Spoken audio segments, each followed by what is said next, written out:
All right, so now we're going to be talking about the New Testament. Okay? Couple hundred years, about 400 years in between Old Testament and New Testament there. And so now we're going to start New Testament. What color should I get? Yeah, I have here my highlighters. And yeah, we're going to choose a different color. I don't have many different colors, but you know. We're going to try. Okay. So let's go in with pink, shall we? So the first 4 books of the New Testament are 4 of the same concept, the same types of book. We have Matthew, we have Mark, Luke, and John. Now, they all tell the same story, right? They're all telling about the ministry, the life of Jesus Christ, the birth, everything. That's where you're going to find them. They all tell the same story. These Gospels, we call them Gospels. We also call them the books of narratives or biographies. So these are the narratives.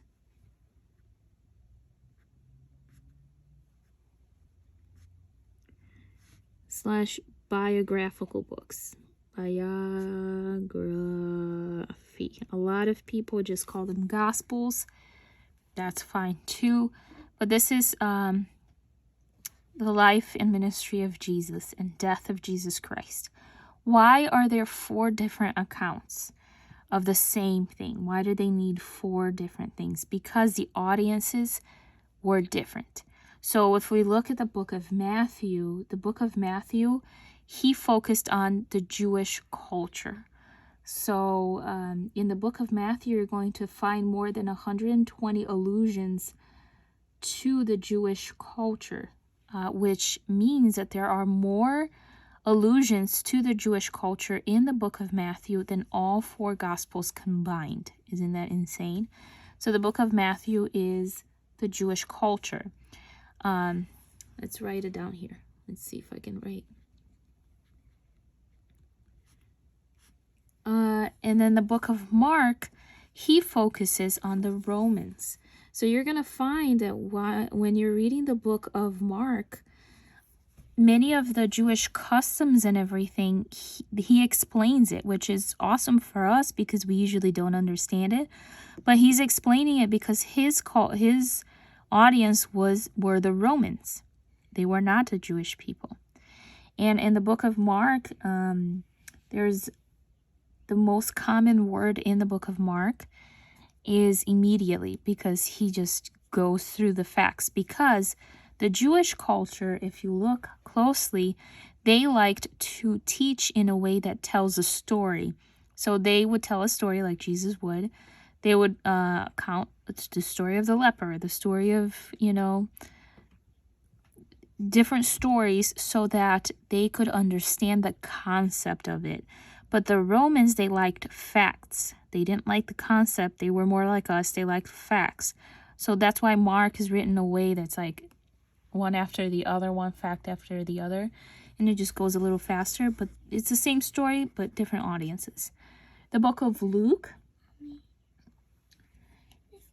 is written for the educated Greek-speaking Christian audience. So Luke, if you read the original script, is very educated. I mean, very, very educated, Greek-heavy.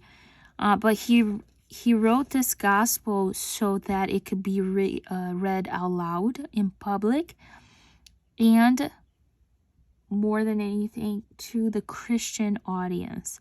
So to the church that were in the homes and everything. So that's Luke's focus. The book of John is more general. The book of John is a little separate than everybody else because it's general. There is not one specific audience. The book of John is for Jewish and Greeks alike. And so he explains everything. The book of John is very wordy. He explains everything. It's very slow because it's for everybody. All right? All right. So then we're going to go to Acts. Acts is one separate book. And yeah, it's one separate book. This is the history of the church. I think everybody knows that by now, but the book of Acts is the history of the church.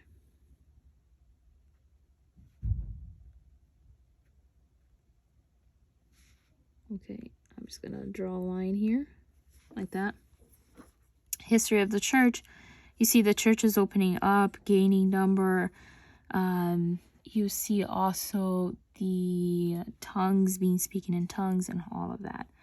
The next few books we're going to see is called,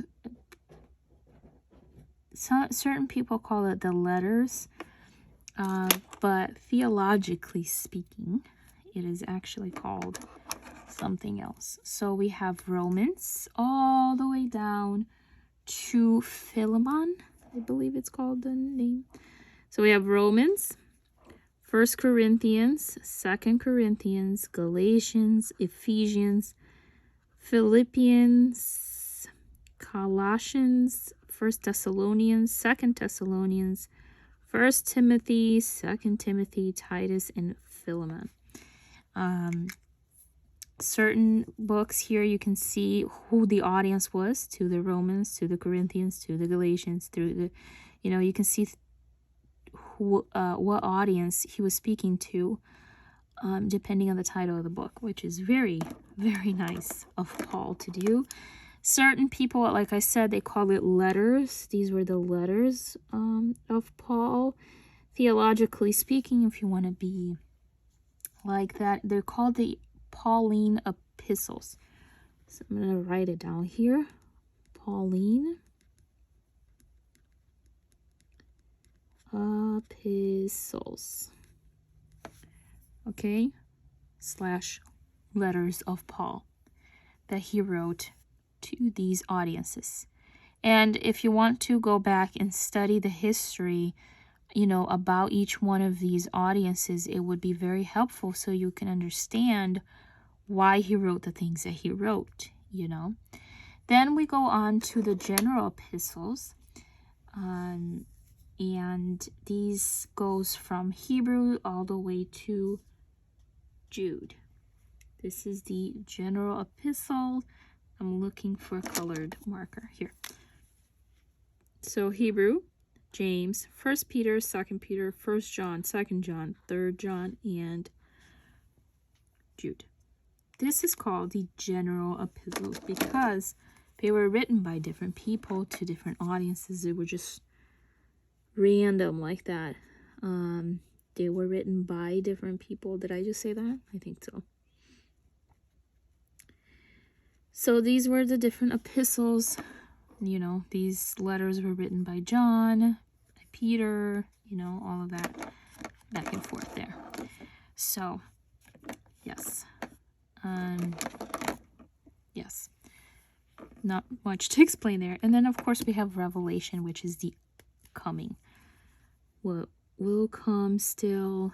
Revelation is the revelation given to John about the future. Okay, and this is a prophecy book or apocalyptic book. This is the only apocalyptic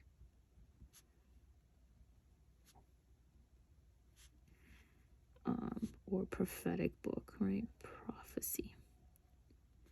Which, if you look here, I'm gonna draw a line here too. If you look closely, a lot of the Old Testament kind of repeats itself, right?